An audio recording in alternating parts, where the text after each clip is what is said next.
relatos en Bella Tarde Argentinos en este momento que tanto disfrutamos y que esperamos, habitualmente, quincenalmente. Este es nuestro momento para encontrarnos con estos libros, con las propuestas de Daniel Bucciarelli. Le damos la bienvenida. ¿Cómo estás, Buenas Daniel? tardes, Julieta. ¿Todo Buenas bien? tardes a toda la audiencia. Bueno, un placer. Aquí estamos para hablar de libros otra Así vez. es, así es.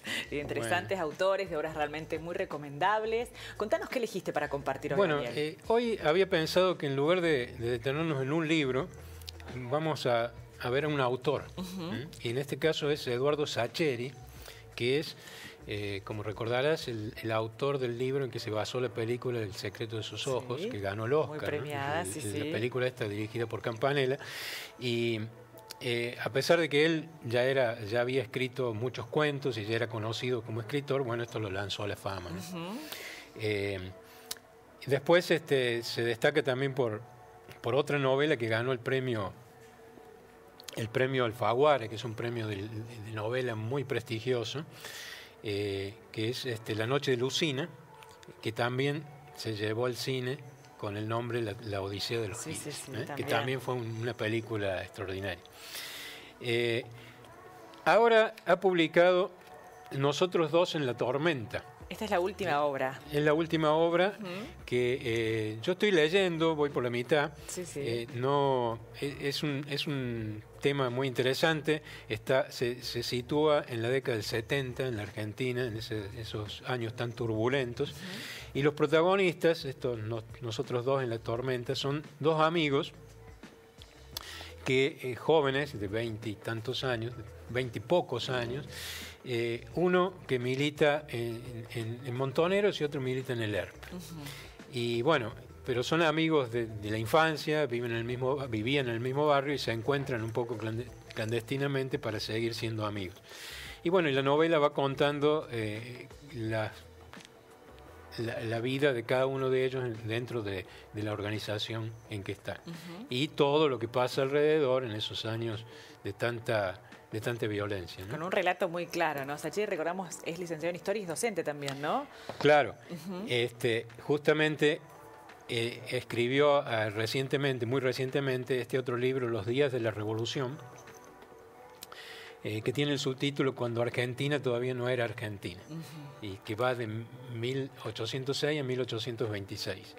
Este es un libro que yo lo leí con mucho cariño, es una delicia de leerlo, y me hace acordar cuando yo estudiaba, o cuando cualquiera de nosotros estudiaba historia en la secundaria, como que por ahí era una materia aburrida, o que había que aprender de memoria, o da ganas de volver el tiempo atrás para hacer las cosas diferentes. Me da sana envidia por sus actuales alumnos de secundaria que lo tienen él de profesor. Porque realmente es una visión tan encantadora la forma en que cuenta la historia que vale la pena. O sea, esto es una obra de divulgación histórica. Él es licenciado en Historia, pero sigue siendo, y a pesar de todo lo famoso que se ha hecho, lo exitoso, lo exitoso con sus libros y todo eso, sigue dando clase en secundaria, lo cual es muy valorable. Sigue jugando al fútbol todos los días. Apasionado por el fútbol. Por el fútbol, sí, hincha de Independiente. Ajá, bueno, detalle. Este libro me quiero detener un poquito porque realmente tiene una visión que sale del encartonamiento de la historia oficial, digamos, y se centra bastante en ver sin pasiones, sin toma de valor, digamos, de si es bueno o es malo, si estuvo bien o estuvo mal, tratar de ubicar la historia en su momento, ¿no? Y entender a los personajes de la historia en esa época, ¿no? Porque no podemos juzgar a esas personas de hace 200 años con los valores que tenemos nosotros. Sin juicios. Claro, por ejemplo, a veces se critica, se dice, uy, San Martín y Belgrano eran monárquicos, qué mal. Pero la realidad es que en ese mundo, de ese momento, todos los países eran monarquías. La única república que había en el mundo era Estados Unidos. Y entonces era lógico que la gente pensara en una monarquía, ¿no? Otra cosa que dice en el libro, y que esto es interesante para Río Cuarto, que valoriza al virrey Sobremonte, le dice que ha sido denostado en la historia como un cobarde que huyó con el tesoro cuando fue a las invasiones inglesas. Y dice, en realidad Sobremonte no hizo más que cumplir órdenes que tenía, porque en ese momento España el rey de España estaba cautivo por Napoleón, no tenía posibilidad de España de mandar tropas a América, y tenía la orden de que si había alguna invasión, de llevarse el tesoro a Córdoba y de instalar la capital en Córdoba. Claro. Entonces él no hizo más que hacer eso. Que cumplir con su misión. Cumplir con su misión. Y quizás los que lo obligaron a devolver el tesoro fueron los propios comerciantes de Buenos Aires, porque si no, los ingleses le iban a incautar los bienes a ellos. O sea que un poco... una cadena. Por ejemplo, ¿no?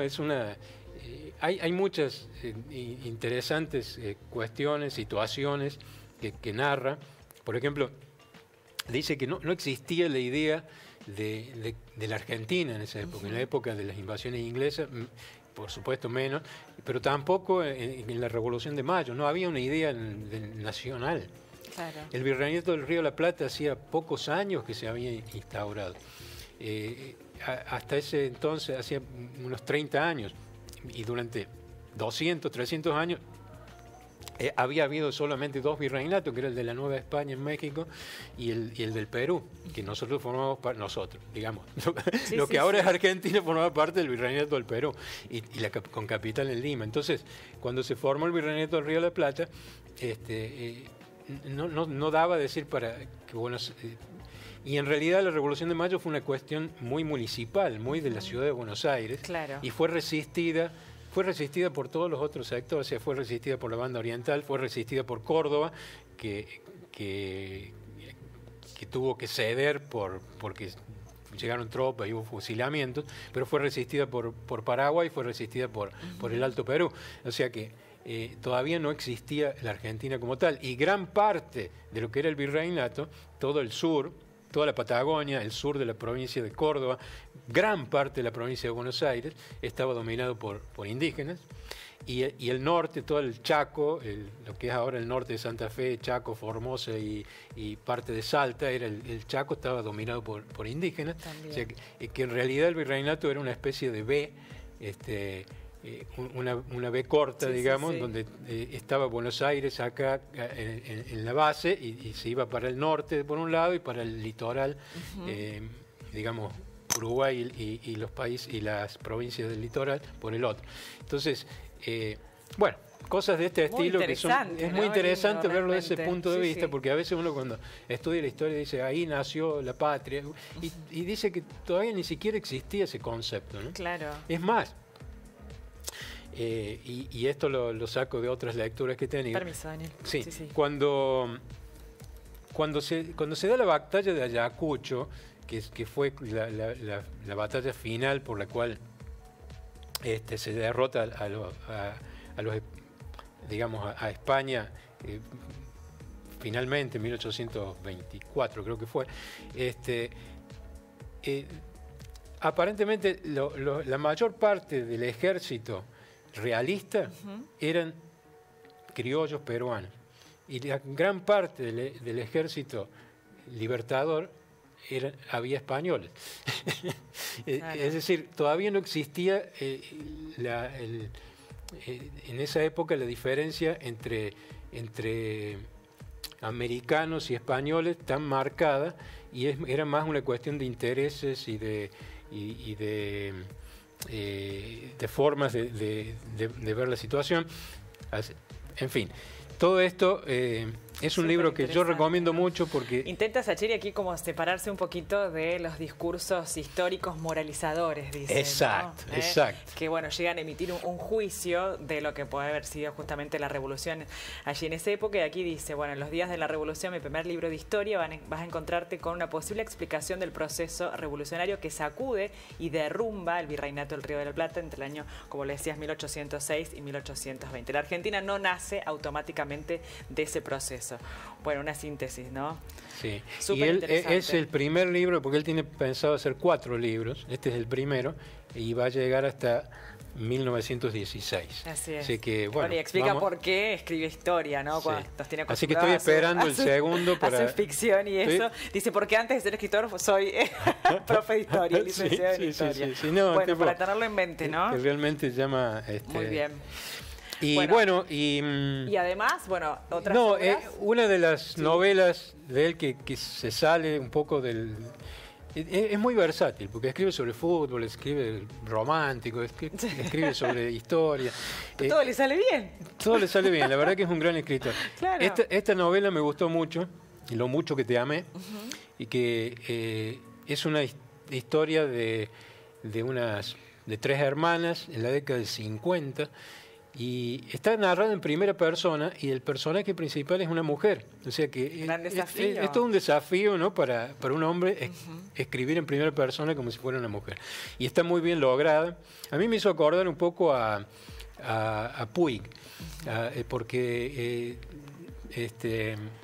Manuel Puig tenía un poco, escribía sobre esa época y un poco el tono en que está escrito me hace acordar, no es lo mismo, pero me hace acordar a Puig. Y es una novela muy, muy recomendable también. Entonces, bien. Bueno, esto es entonces el nuevo libro, Nosotros dos en la tormenta, muy recomendable para los que ya han leído los demás, y si no, están si no, ¿por dónde empezamos? Cualquiera. Seguro, muy bien. Bueno, para tener en cuenta y en mente las recomendaciones, pero vamos también con las novedades, si te parece. Las novedades, traje dos novedades, hay muchísimas novedades, traje dos. Una de filosofía, de Darío... Del apellido difícil. Sanriver, no sé cómo se pronuncia. Que, bueno, tiene varios libros ya. Por ejemplo, escribió ¿Para qué sirve la filosofía? Filosofía en 11 frases y filosofía mortillazo. Un gran comunicador, además. Un gran comunicador, ha estado, lo entrevistan mucho por televisión y bueno, ahora escribió que se llama El amor es imposible, 8 tesis filosóficas, y cada una de las tesis son, por ejemplo, si el amor es imposible, discutamos lo imposible. Otra dice, el amor es imposible porque todos los amores no son más que una copia del único amor verdadero, que es el primer amor, y que además nunca existió. Bueno, el amor es imposible porque es incalculable. Bueno, esos son los títulos de algunas de las tesis. Pero que da vueltas, pero tiene una mirada realmente muy, muy interesante, ¿no? Sí, la verdad que... Y después esta es una novela de Fernando Aramburu, Hijos de la Fábula. Yo esta no la leí, pero la quiero leer, por eso... Pero he leído Patria, que es un libro monumental. Es una de las mejores novelas que se ha escrito en la última década, digamos, en español. Que narra toda la cuestión de la ETA en España, en la época en que, bueno, que existía toda la violencia armada. Es un poco también está relacionado con la cuestión vasca, pero ya tiene otro tono más de humorístico y ya pasada la época de la lucha armada. Así que bueno, es un libro muy recomendable, sobre todo por el autor que yo leí un par de libros de él y es excelente. Muy bien. Por último, Daniel, vamos a los más vendidos, los más vendidos, como para hacer un repaso y para que tengan en mente. Hace dos programas hablamos de este libro, recomendamos este libro, bueno, está entre los más vendidos, así que lo volvemos a mencionar. Bien, sí. Y otro que está entre los más vendidos es Cómo no escribí nuestra historia, de Elizabeth Benavent. Tiene varios libros, ella es una escritora romántica. Estos no los he leído, pero los tengo por referencia, que son buenos. Escribió Un cuento perfecto, que tuvo mucho éxito. Esto en materia de ficción, y en no ficción, el último libro de Daniel Balmaceda, Sarmiento, que ya lo habíamos mencionado. Acá interesante lo que dice Balmaceda, que él dice, Sarmiento, a veces ignorado, fue el presidente que torció el rumbo del país.